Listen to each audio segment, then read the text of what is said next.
우유는 신선식품입니다. 신선도가 좋은 제품을 고르는 게 굉장히 중요해요. 수입산은 아무리 빨리 온다 해도 3달 정도 걸린다고 합니다. 3달? 네.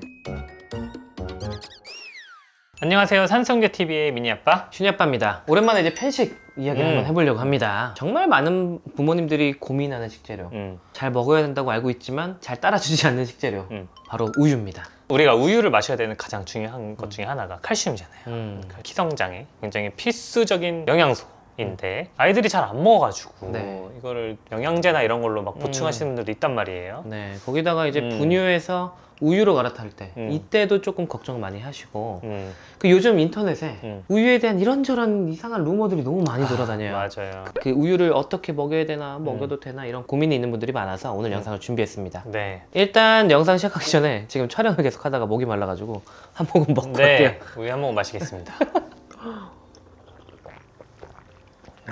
저는 우유를 되게 좋아해요. 저도 맛있고. 좋아해요. 그리고 우리가 먹는 식재료도 되게 생각보다 우유가 많이 들어가잖아요. 음식들에. 맞아요. 어렸을 때 생각해보면은 냉장고에 항상 우유가 있었고 우유 배달도 많이 시켜 먹었고 옛날에 먹을 게 별로 없었나? 근데 옛날엔 실제로 단백질 공급원이 많이 없을 때는 계란이나 우유 같은 걸 완전식품이라 불러서 꼭 먹으라고 했는데 요즘은 그 정도까지는 아니고 뭐 이것만 먹으면 다 된다 이렇게 이야기하진 않습니다. 우리가 예전부터 저희가 얘기하는 게 식품 구성 자전거라는 게 있어요. 골고루 어떻게 먹어야 되나 이런 것들이 포함되어 있는 그림인데 옛날 가정 시간에 많이 배웠을 거예요. 맞아요. 거기에 이제 우유랑 유제품이 꼭 들어가 있습니다. 네. 우유랑 유제품이 여기 꼭 들어가는 이유는 칼슘이 풍부하고 단백질, 철분 이런 여러 가지 영양소가 풍부하기 때문이에요. 특히 칼슘 같은 경우는 우유 말고도 다른 식품에도 많이 있기는 하지만 완전 식품으로 부르는 이유 중에 하나는 흡수율이 굉장히 좋기 때문에 그렇죠. 그리고 이제 다른 식재료는 섭취하기 좀 어려운 부분도 있지만 우유는 마시는 거기 때문에 어렸을 때부터 우리가 섭취할 수 있다 이런 네. 장점이 있는 것 같아요. 네, 그래서 칼슘, 단백질, 철분 이런 거 들어보면 딱 아시겠죠. 뼈 건강하고 성장이 굉장히 필수입니다. 맞아요. 임신 중에도 우유를 마시는 게 좋다 이렇게 설명 꼭 드렸습니다. 산모가 칼슘이 부족하게 되면 아기의 뼈가 약해지고 나중에 성장에도 문제가 될 수 있기 때문에 임신 중에 적절한 칼슘 섭취도 굉장히 중요하고 더 나아가서 부모가 잘 마시는 습관이 아이한테도 영향을 좀 미칠 수 있잖아요. 네.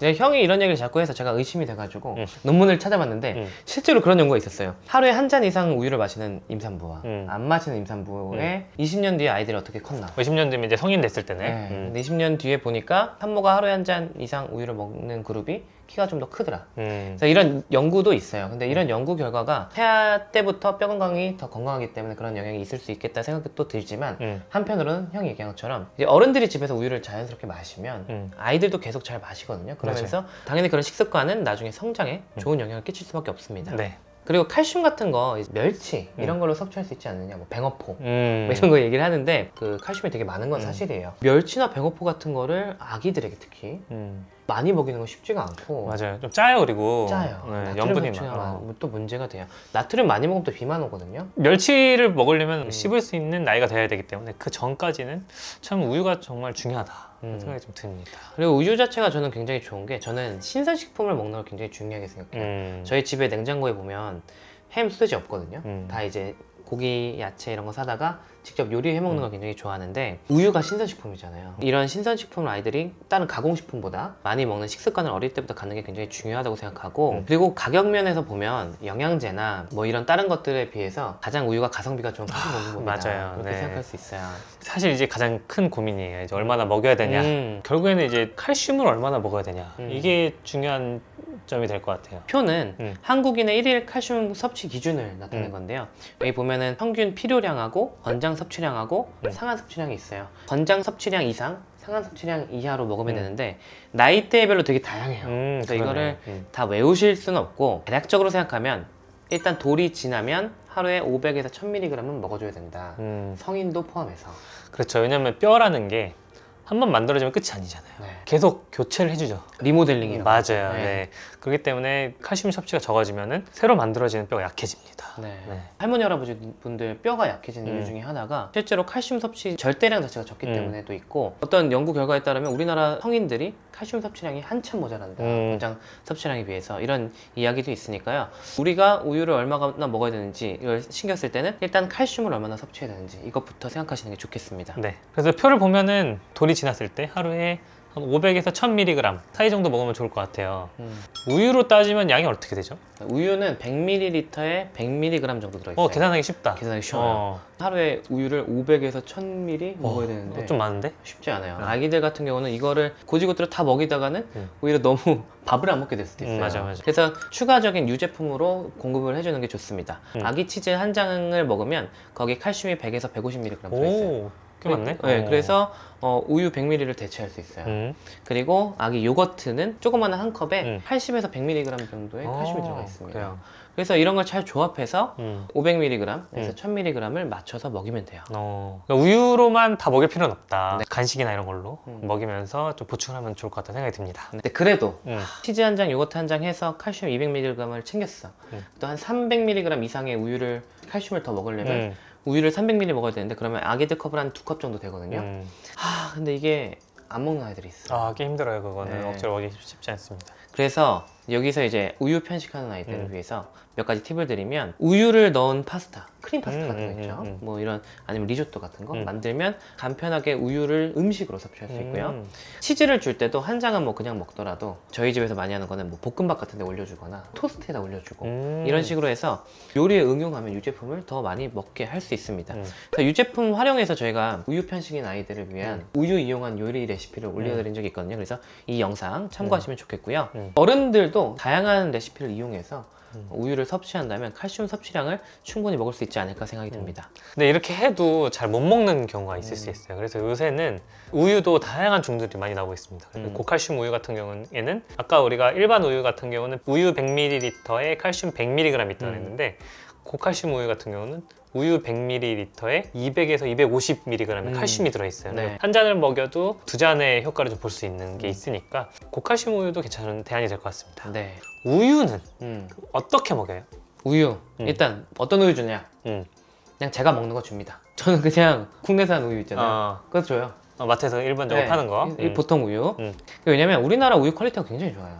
왜 우리 광고 보면 뭐 체세포스 1A 등급, 세균수 1A 등급 이런 거 나오잖아요. 체세포스라고 하면 우유라는 게 젖소에 젖을 짜는 건데 그치. 젖소에 유방에 있는 체세포가 유방염이 있거나 아니면 유방이 위생이 안 좋으면 체세포 수가 많이 떨어져요. 체세포가. 그래서 이게 많으면 많을수록 안 좋은 거예요. 관리가 안 되는 젖소인데 우리가 보통 마시는 우유는 그 굉장히 그런 관리가 잘 돼서 등급이 높은 것들 그렇게 먹게 돼 있고 세균수도 국제 기준에도 굉장히 안전한 고퀄리티의 우유예요. 그래서 이런 것들 그냥 안심하고 먹고요. 형은 그런 것 같아요. 저도 저희가 먹는 거 그냥 줍니다. 저희 집은 이제 보통 저지방 우유를 마셔요. 살찌기 싫어가지고. 근데 저지방 우유라고 하면 약간 이거 뭐 안 좋은 물질이 나온다더라 뭐 이런 오해들이 맞아요. 있어요. 그게 무슨 화학 약품을 타서 지방을 제거했다 이렇게 이런 생각하시는 분들 많은데 사실은 되게 간단하게 제거를 합니다. 원심 분리기를 돌려요. 그냥 선풍기 같은 거에다 막 매달아가지고 지방층을 조금 제거를 한 거다. 그래서 지방 함량이 줄어들어서 칼로리를 좀 낮춘 우유를 이제 저지방 우유고 아예 뺀 건 무지방우도 있고 근데 무지방으로 가면 입맛에는 좀 안 맞아가지고 약간 지방이 사실 높을수록 고소한 맛이 있어요. 풍미가 있어요. 근데 또 어떤 분들은 저지방이랑 무지방 더 좋아하시는 분들도 있어요. 깔끔하거든요. 네, 그래서 저희는 이제 저지방 우유 그냥 아이들도 같이 먹고 있습니다. 이걸 보고 우리도 이제 우유를 먹여야겠다라고 이제 생각이 드신 분들한테 우유 고르는 팁. 이게 영상 초반에도 말씀을 드렸지만 우유는 신선식품입니다. 신선도가 좋은 제품을 고르는 게 굉장히 중요해요. 그래서 저는 이 측면에서 수입산보다는 국산 우유를 좋아해요. 수입산은 아무리 빨리 온다 해도 며칠 걸리니까요. 3달 정도 걸린다고 했습니다. 3달? 네. 근데 우리나라 우유 같은 경우는 그 우유를 짜낸 다음에 식탁까지 오는 시간이 한 2-3일밖에 안 걸린대요. 그러니까 신선식품은 생산부터 소비까지 짧으면 짧을수록 좋거든요. 그래서 저는 그래서 이 점에서 국내산 우유를 좋아합니다. 이게 신선식품이다 보니까 냉장 보관은 필수죠. 맞아요. 그래서 유통기한이 11일에서 14일 사이이기 때문에 저는 저 마트에 갔을 때 냉장이 잘 되어 있는 거 그것도 굉장히 중요하게 봐요. 사실 이제 우유에 대한 고민이 제일 많이 들 때가 분유 끊을 때잖아요. 그쵸. 분유나 아니면 모유 끊을 때 그때가 이제 보통 이제 돌 지나고 나서는 분유랑 모유를 이제 끊고 우유로 이제 갈아타기 시작을 하는데 이때 참 고민을 많이 하시는 것 같아요. 분유 회사들의 마케팅 중에 이런 게 있어요. 아이들의 성장을 위해서 분유를 더 오래 먹이세요. 아니면은 이제 그 같은 회사에서 만든 것 중에 킨더밀시. 킨더밀시? 킨더밀시가 뭐죠? 킨더밀시라고 뭔가 분유와 우유 중간 단계의 뭔가를 또 하나 만들었어요. 사실 분유나 우유나 뭐 킨더밀시나 전체적인 칼로리는 비슷해요. 100ml당 60에서 70kcal 정도. 일단 뭘 더 먹어야 키가 더 잘 큰다, 이거는 틀린 말이라고 할 수 있고요. 그리고 다량 원소들도 거의 비슷합니다. 이제 미량 원소들, 소량 원소들의 차이가 있는데, 돌 이전에는 이런 차이가 크고 중요하기 때문에 분유를 먹으라고 하는 건데, 근데 이제 돌 지나면서 분유를 끊으라고 하는 이유는 대부분의 영양소를 식사로 채우고 거기서 모자란 영양소를 우유로 채우는 건데, 분유로 계속 이제 모든 영양소를 채워야 된다? 라고 하는 거는 좀 잘못된 상식이고, 이렇게 광고하는 거는 저는 상술이라고 생각합니다. 분유, 킨더밀시, 우유 이렇게 있으면 성분이 다 비슷비슷해. 가격을 생각하면 사실 우유가 제일 싸잖아요. 그렇죠. 어른들도 같이 먹을 수 있고. 같이 먹을 수 있고, 그러니까 어른들 같이 먹을 수 있으니까 더 약간 돈이 안 들어가는 느낌이에요.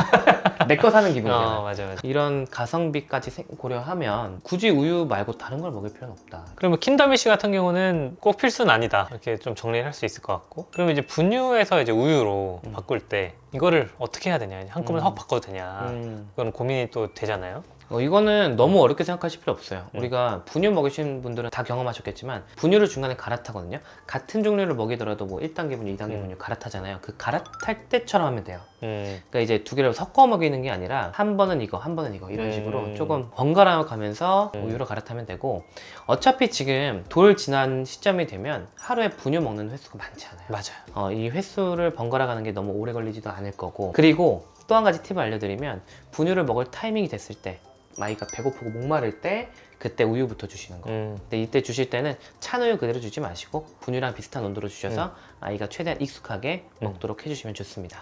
근데 또 이제 우유 주기가 또 고민되는 것 중에 하나가, 만약에 부모님 중에 한 분이라도 유당불내증이 있어가지고 우유를 먹으면 배가 너무 아파.